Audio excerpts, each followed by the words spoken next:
Bonjour à tous, ici Has and Host Pro Bono.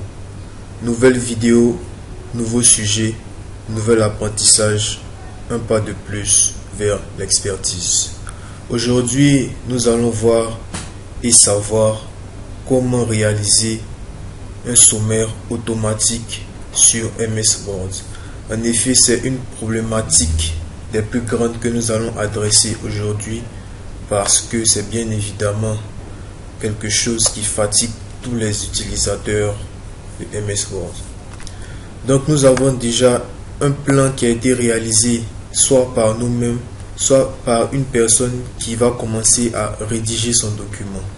Et cette personne-là voudrait avoir un sommaire automatique pour faciliter la navigation dans le document ou pour permettre une meilleure lisibilité.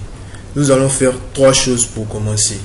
La première des choses, nous allons cliquer là pour afficher toutes les marques de mise en forme. La deuxième des choses que nous allons faire, c'est affichage et cliquer là pour afficher le volet de navigation qui va nous permettre de naviguer facilement dans le document lorsque nous aurons nos titres. Et la troisième des choses, puisqu'il s'agit de faire un sommaire automatique, on va faire référence table des matières et cliquer sur table automatique. Ok. Donc, nous avons maintenant inséré une table automatique qui nous dit qu'aucune entrée de table des matières n'a été trouvée, tout simplement parce que nous n'avons pas encore de titre. Donc pour permettre à la table des matières d'être seule sur une page, nous allons faire mise en page et page suivante. Nous avons maintenant la table des matières qui est seule sur sa page. Et comme nous avons activé ici toutes les marques de mise en forme, nous avons une marque ici qui présente que nous avons fait un saut de section. Donc nous sommes maintenant plus bas, nous revenons sur notre plan.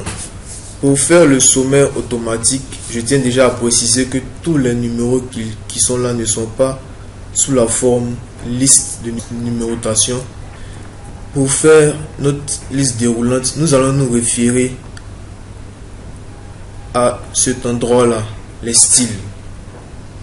Dans les styles, nous avons des titres, des sous-titres, des emphases, des citations, différents styles. Mais les styles qui vont nous intéresser, ce sont des styles titre 1, titre 2, etc.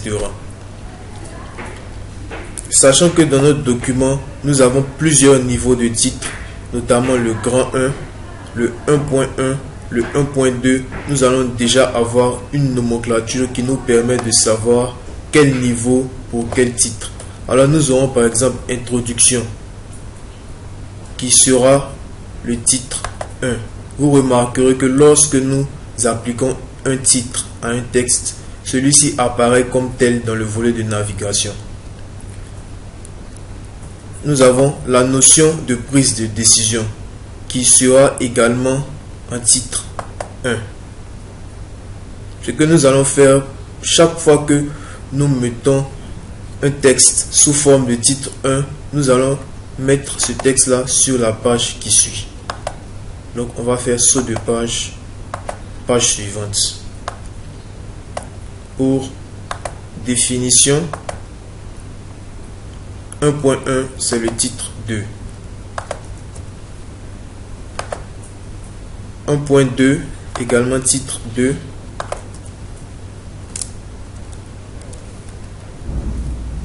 1.3 titre 2 également. Lorsqu'on a un 1.3.1, là maintenant nous allons mettre un titre 3.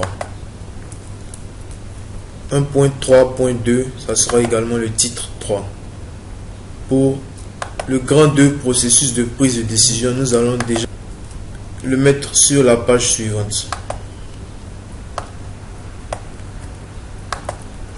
Et nous allons mettre titre 1, 2.1, titre 2,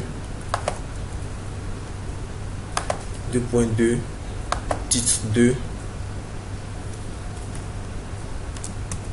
2.3, titre 2,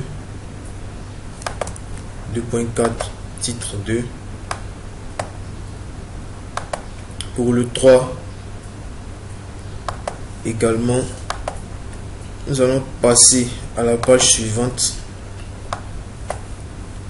et le positionner comme un titre 1, 3.1, titre 2, 3.3, titre 2. Lorsque nous avons le 3.2.1, il passe en titre 3. Le 3.2.2, il passe en titre 3 également.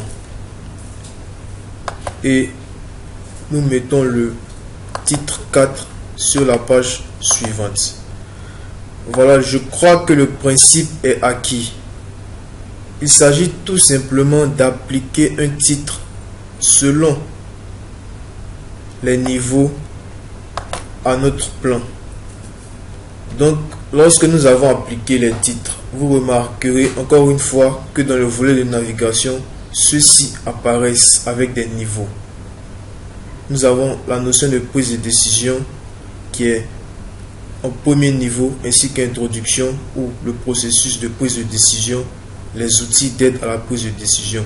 Et en dessous, en fonction des différents niveaux de titre 2 ou de titre 3, les titres apparaissent pour nous permettre de naviguer dans le document. Si nous faisons le processus de décision, nous passons directement à cette partie.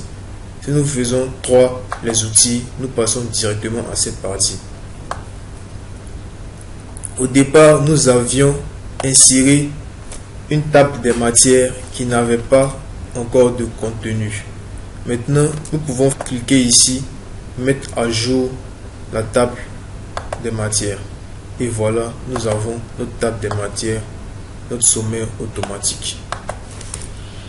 Et lorsque nous avons notre sommaire automatique et que nous sommes sur cette page qui nous présente notre sommaire automatique, pour passer à un titre ou à une partie du document, nous faisons CTRL et nous cliquons par exemple sur définition.